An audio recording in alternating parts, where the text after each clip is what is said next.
안녕하세요. 행동하는 공인나도 크리에이터입니다. 60 시니어 세대입니다만 자부심을 갖고 꾸며보았습니다. 영상 말미까지 시청해주시면 감사하겠습니다. 공인중개사의 덕목과 실력. 공인중개사라는 직업은 상당히 매력적인 전문적인 직업입니다.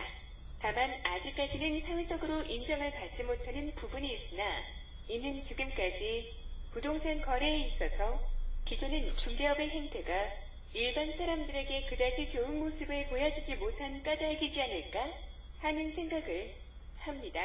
앞으로의 공인중개사는 전문적인 직업이면서 일인 기업의 CEO라는 자부심을 가질 수 있는 직업이라고 생각합니다. 그러기 위해서는 우선 공인중개사가 갖추어야 할 덕목과 실력이 있어야 합니다.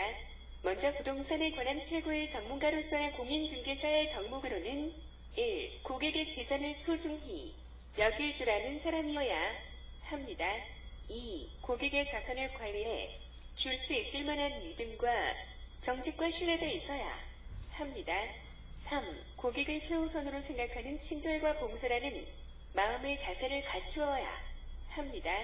4. 자신의 부동산의 최고의 전문가라는 자긍심과 깨끗한 도덕과 정의감이 있어야 합니다. 5. 자신을 부끄러워할 줄 아는 겸양을 구비하고 있어야 합니다. 6. 분쟁을 조절할 수 있는 객관적이고 공평한 견해를 유지할 수 있어야 합니다. 7. 불의와 타협하지 않고 어떤 유혹에도 흔들리지 않는 꿋꿋한 기성을 가지고 있어야 합니다. 8. 사회적 약자를 배려하는 마음을 가지고 있어야 합니다.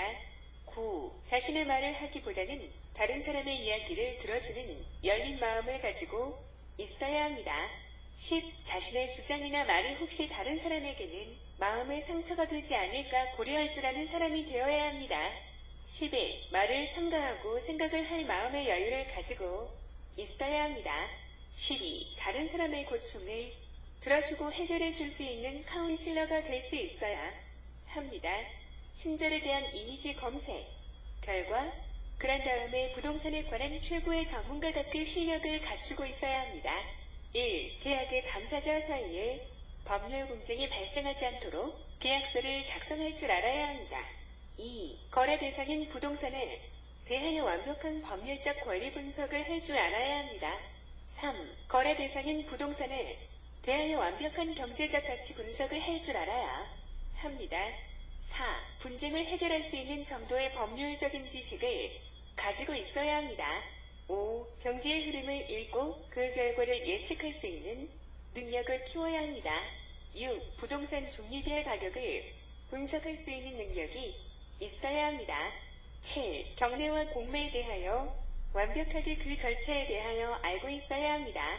8. 재개발 재건축에 관한 투자 수익성 분석을 할 줄 알아야 합니다.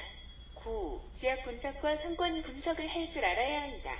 10. 토지의 가치를 분석할 수 있어야 하며 토지 개발 실물을 알고 있어야 합니다. 11. 건축에 관한 기본적인 지식을 알고 있어야 합니다. 진정한 부동산의 최고의 전문가의 길은 멀고도 험합니다. 조금씩 앞으로 나아간다면 우리에겐 밝은 미래가 있을 것이라고 생각합니다. 이제 공인중개사의 길에 첫걸음만을 시작하시는 분들에게 성공하는 그날까지 서로 협력하고 도우면서 그 길을 함께 걸어가고자 합니다. 시작이 반이라고 했습니다. 이제 시작했으니 거의 반이나 목표를 이룬 것입니다. 우리 함께 사회적, 경제적으로 대한민국 최고의 부동산 전문가가 되는 그날까지 열심히 공부하고 노력합시다. 감사합니다.